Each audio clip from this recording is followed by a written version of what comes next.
अस्सलाम वालेकुम। आज हम जिस मौजू में गहराई से उतरने वाले हैं वो सुनने में तो किसी साइंस फिक्शन फिल्म जैसा लगता है, लेकिन है बिल्कुल हकीकत। ये हमारे अपने जिस्म और दिमाग में छुपे हुए नन्हे मुन्ने राजों की दुनिया है। तो सबसे बड़ा सवाल जो आज हमारी सारी बातचीत का मरकज है वो ये है, क्या ये वाकई हो सकता है कि इतने छोटे जानदार जिन्हें हम देख भी नहीं सकते हमारे फैसलों, हमारे रवैयों को कंट्रोल कर सकते हों? मतलब ये सोचकर ही अजीब लगता है ना? चलें इसी की तह तक पहुंचते हैं। अच्छा, तो अपनी खोज का आगाज एक ऐसी मिसाल से करते हैं जो बिल्कुल साफ और वाज़ेह है। एक ऐसा केस जहां जरासीम सीधा सीधा दिमाग पर कब्जा कर लेते हैं। और ये मिसाल है रेबीज वायरस की। इसे आप एक मास्टर मैनिपुलेटर कह सकते हैं। एक ऐसा वायरस जिसमें ये सलाहियत है और इससे कोई इनकार नहीं कर सकता कि वो अपने मेजबान यानी होस्ट के रवैये को अपने फायदे के लिए बदल डाले।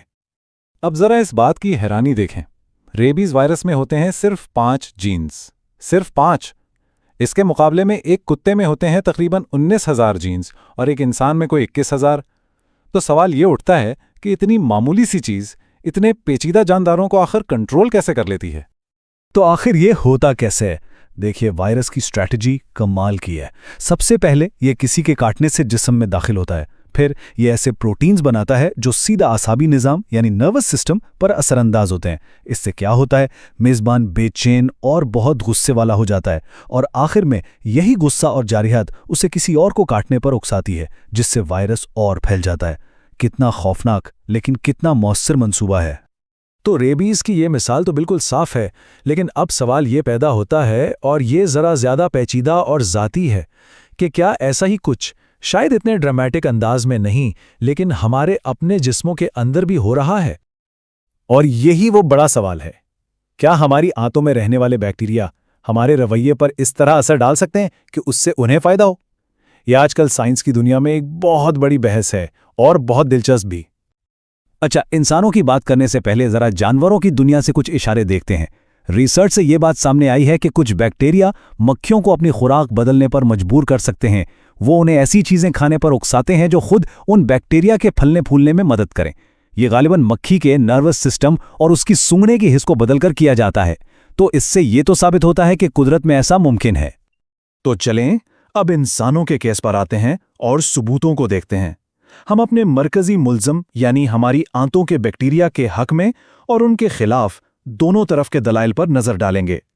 तो इस कनेक्शन के हक में क्या सबूत है? 1000 से ज्यादा लोगों पर की गई एक बड़ी स्टडी से पता चला कि कुछ जरासीम बेहतर मयार जिंदगी से जुड़े हैं जबकि कुछ दूसरे डिप्रेशन से। और ये बात भी हम जानते हैं कि आंतों के बैक्टीरिया ऐसे केमिकल्स बनाते हैं जो हमारे मूड पर सीधा असर करते हैं, जैसे कि सेरोटोनिन और डोपामीन। अब सवाल यह है कि ये दिमाग तक पहुंचते कैसे हैं? तो एक मुमकिन रास्ता है वेगस नर्व का, जो आंतों और दिमाग के बीच एक किस्म की हाईवे है। लेकिन जैसा कि मैंने कहा, कहानी उतनी सीधी नहीं है। सबसे बड़ा मसला है वजह और असर का, यानी क्या डिप्रेशन की वजह से आंतों का माहौल बदलता है या आंतों के माहौल की खराबी डिप्रेशन का सबब बनती है। सच तो ये है कि अभी हम ये नहीं जानते। और फिर एक इर्तिकाई मसला भी है। सोचें, हमारी आंतों में लाखों किस्म के जरासीम हैं। अगर कोई एक हमें चॉकलेट खाने पर मजबूर कर भी दे तो उसका फ़ायदा तो बाकी सभी उठाएंगे ना। तो किसी एक के लिए अकेले ही पूरा कंट्रोल हासिल करना इर्तिकाई तौर पर बहुत बहुत मुश्किल है। तो जहां लगता है कि ये केस कमजोर पड़ रहा है, वहीं कहानी में एक बिल्कुल गैर मुतवक्के मोड़ आता है। एक नया सुराग, एक नया किरदार जो सारी तस्वीर बदल सकता है। और वो किरदार है हमारा अपना इम्यून सिस्टम, यानी हमारा दिफाई निज़ाम। ऐसा लगता है कि यही वो कड़ी है जो आंतों और दिमाग के इस रिश्ते में गायब थी। अब ये ख्याल सुनने में शायद अजीब लगे, लेकिन है नहीं। हम सब ने ये तजुर्बा किया है। जरा उस वक्त के बारे में सोचें जब बुखार होता है या तबीयत खराब होती है। वो जो उदासी और सुस्ती का एहसास होता है ना, वो दरअसल हमारे दिफाई निज़ाम के काम करने का ही एक हिस्सा है। तो इस सब को मिलाकर एक बहुत ही ज़बरदस्त थ्योरी बनती है। देखें, पहला कदम, आंतों में मौजूद जरासीम हमारे इम्यून सिस्टम से इंटरैक्ट करते हैं और उसे एक्टिवेट कर देते हैं। दूसरा कदम, ये एक्टिवेटेड इम्यून सिस्टम हमारे मूड और हमारी जहनी हालत में तब्दीली लाता है।